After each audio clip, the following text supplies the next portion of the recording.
We sit with stories long enough to learn when something breaks quietly. This one did not announce itself with anger. It arrived as a sentence, delivered carefully, like it had been practiced. Evelyn Hawthorne is a daughter who tried to do the right thing when the end came. What happened to her matters because grief was used against her before the truth had a chance to breathe. This is how she remembers it. I was standing in my kitchen when my phone rang. It was late, and the light above the sink had started to flicker. I almost let it go to voicemail.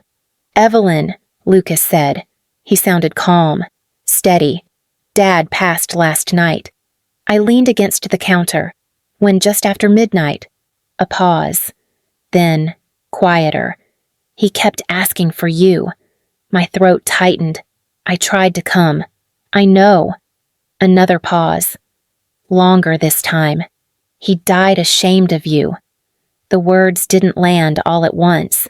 They spread. I stared at the wall where I had taped a grocery list that morning. Soup, bread, apples, things I had planned to bring to the house. He said that my voice didn't sound like mine. Lucas exhaled, like this was hard for him. He was embarrassed in the end. "He didn't understand why you stayed away." I didn't answer. I was counting the times I had stood at that front door. The bell, the knock, Lucas filling the doorway with his body and a soft voice. "He needs rest today. I'll tell him you came." A brief note from us.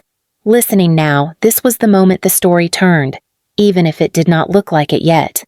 "I never stayed away," I said. Finally. Lucas didn't respond. The line went quiet, then dead. "If this feels familiar, you already know why it matters." I stood there for a long time, holding a phone that had told me my father was gone and that I was the reason. I replayed the last few months in order, like that might change something. The first time I drove up, Lucas met me on the porch before I could knock. He kept his voice low, almost kind. "Dad had a rough night," he said. "The doctor wants him resting today." I nodded. I didn't argue. I left the soup on the bench by the door. Lucas picked it up and smiled. "I'll bring it in. He'll appreciate it." The second time, he didn't open the door right away. I waited, listening to the hum of the house. When he finally stepped out, he blocked the doorway with one shoulder. "He's sleeping," he said, "deep sleep. The meds hit him hard. I can sit quietly." I offered. Lucas shook his head. "Better not. He needs absolute calm." The third time, I brought a small container of food and a folded note. Nothing dramatic, just a few lines. I handed both over. "I'll read it to him," Lucas said. "I promise." By the fourth visit, he sounded tired, irritated, even. "You showing up like this isn't helping," he said. "You're upsetting him." I felt myself shrink. "I don't want to make things worse." "That's good," he replied. "Then trust me." The fifth time, I didn't bring anything. I stood there empty-handed. "Tell him I was here," I said. Lucas nodded once. "I will." That was the last time I saw the front door of my father's house while he was alive. After the fifth visit, Lucas stopped making suggestions and started issuing orders. He invoked the medical power of attorney MPOA like a shield. "I have the legal final say on his care. Evelyn," he reminded me during a cold phone call, "the doctor insists on absolute isolation to manage his decline. If you force your way in and cause a crisis, his heart won't take the stress. Do you want that on your conscience?" I felt myself shrink. He wasn't just guarding a door. He was weaponizing my love for Dad against me. When I asked to speak to him, Lucas's excuses became clinical. The morphine has him in a persistent fog. He's nonverbal today. The cruelest blow came a week later. Lucas called to say, "Dad asked why you haven't visited." My breath caught. "I've been there every week." "Tell him I'm outside." "I can't," Lucas replied, his voice terrifyingly calm.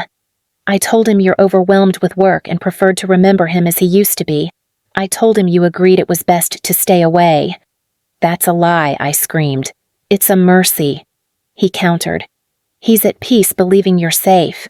Don't ruin that for him by invoking the MPOA and gaslighting us both. Lucas didn't just close the door, he locked it from the inside. I didn't hear my father's voice again. I kept cooking anyway. It felt wrong to stop. I brought containers that stacked neatly, labeled with blue tape, chicken soup, soft vegetables, things he used to like when he didn't feel well.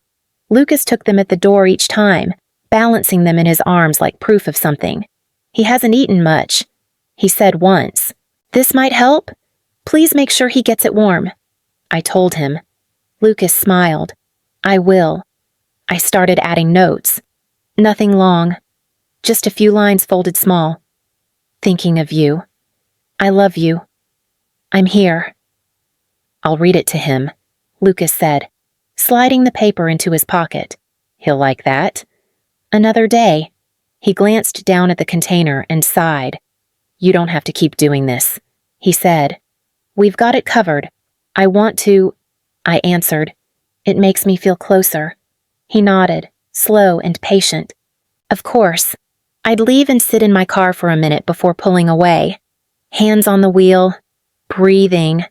Later, when everything came apart, someone showed me the footage, the back hallway, Lucas setting the food on the counter, waiting, then opening the trash and dropping it in.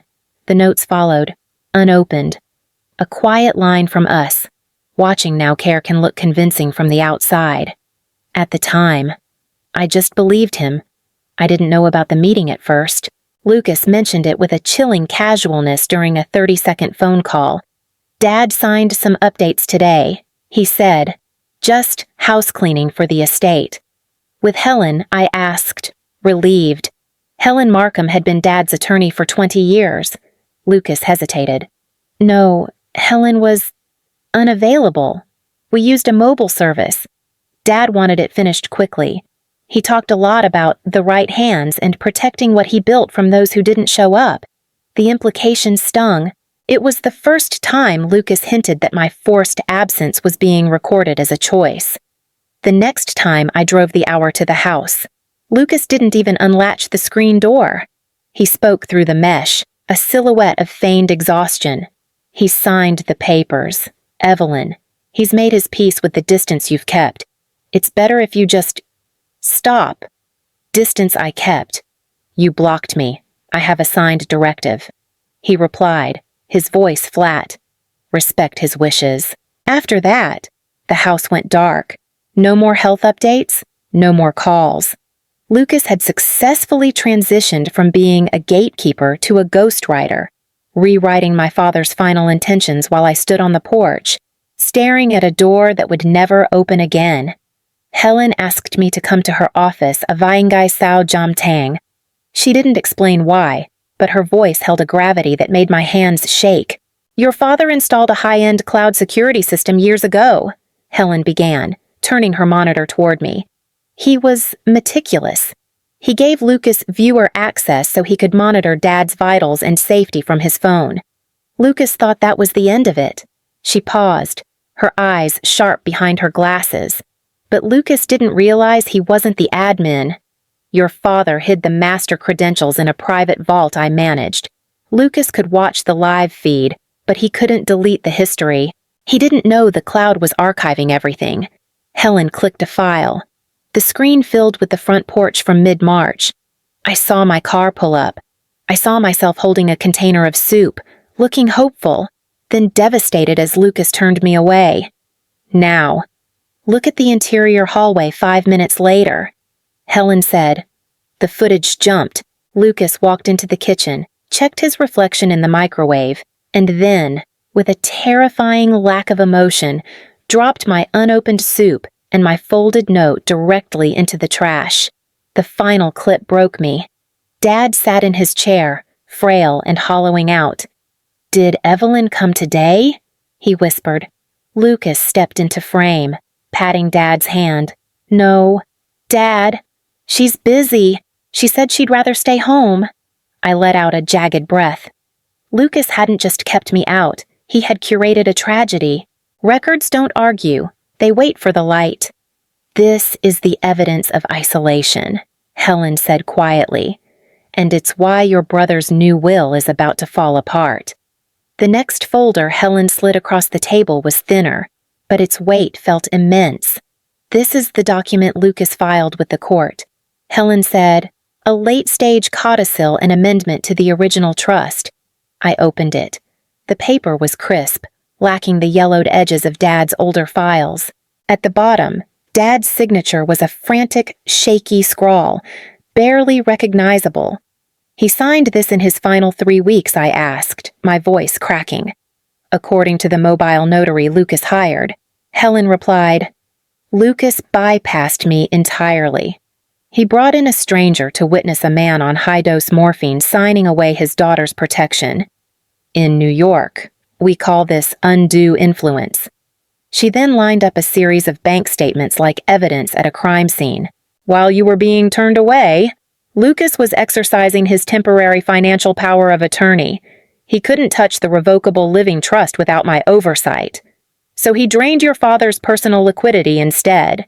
She pointed to a column of transfers, care coordination, facility prep, consulting fees. How much, I whispered. $275,000, gone in 4 months. I stared at the numbers.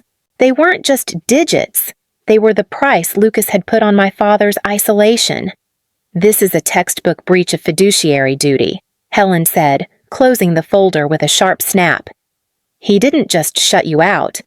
Evelyn, he treated your father's final days like a business liquidation. This won't stay an informal probate. We are taking this to surrogate's court. The room felt smaller then, crowded by the sheer scale of my brother's greed. The conference room was windowless and clinical, a box of fluorescent light designed for uncomfortable truths. Lucas arrived with the air of a man still in control, adjusting his cufflinks as he took the seat opposite me. I have a flight in 2 hours. Helen, he said, checking his watch. Can we keep this brief? Helen didn't look up from her laptop. It will be as brief as the truth allows. She pressed play. The grainy footage of the living room filled the screen. Dad looked so small in his chair, a shadow of the man who raised us. Did Evelyn come today? Dad's whisper was a jagged blade to my heart. On screen, Lucas patted Dad's hand with practiced sympathy. No, Dad, she's busy. She said she'd rather stay home where it's comfortable, beside me. Lucas stiffened. This is a violation of privacy. You can't use this. Actually, Helen countered, her voice ice cold. This is estate property, and it's evidence of elder abuse by isolation. She clicked to the next clip, Lucas standing over the trash can, dropping my unopened letters and the chicken soup I'd spent all morning simmering. You don't get it, Lucas suddenly barked, his composure finally shattering. You weren't here, I was the one changing his sheets. I was the one listening to him moan in pain while you were off living your perfect life. I earned that money. I was just taking what was owed for my labor. I looked at him, really, looked at him and saw the hollow greed that had replaced my brother. You didn't protect him, Lucas, I said, my voice steady for the first time in months. You held him hostage so you could loot his accounts. You told him I didn't love him so you could feel better about stealing from me. Helen closed the laptop with a definitive thud. The surrogate's court won't see this as labor. Lucas, they'll see breach of fiduciary duty and undue influence. You have 2 choices: sign the confession and restitution agreement now, or we go to the district attorney on Monday. Lucas looked at the papers, then at me. For the first time, he looked small. The silence that followed wasn't dramatic. It was the sound of a lie finally running out of air. The aftermath moved with the cold, rhythmic pace of legal bureaucracy. I let Helen navigate the filings while I retreated into the silence of my own life. A week later, the call came. It's finalized. Evelyn, Helen said. The fraudulent codicil is void. Lucas has signed over the house and agreed to a structured repayment of the $275,000. The surrogate's court has officially reinstated the original trust. I thanked her, but the victory felt hollow until she sent one final file. It was a voicemail Dad had left for her, recorded only days before he passed. I sat on my bed, heart hammering, as his voice filled the room, thin, strained, but unmistakable. Helen, if Evelyn ever wonders, tell her I waited. Tell her I knew she'd come if she could. Don't let her carry the blame. I didn't cry. Instead, I felt a heavy, years-old knot finally loosen in my chest. Lucas had told me, he died ashamed of you, but the record didn't lie. My father hadn't died in shame. He had died in faith in me. Life resumed. But I was different. I still cooked for one, and I still worked long hours, but I no longer lived in the shadow of a manufactured guilt. Lucas kept the money he hadn't spent. I kept the truth. Evelyn Hawthorne doesn't carry that sentence anymore. Some stories don't end with a bang. They end when the truth finally has enough room to stay.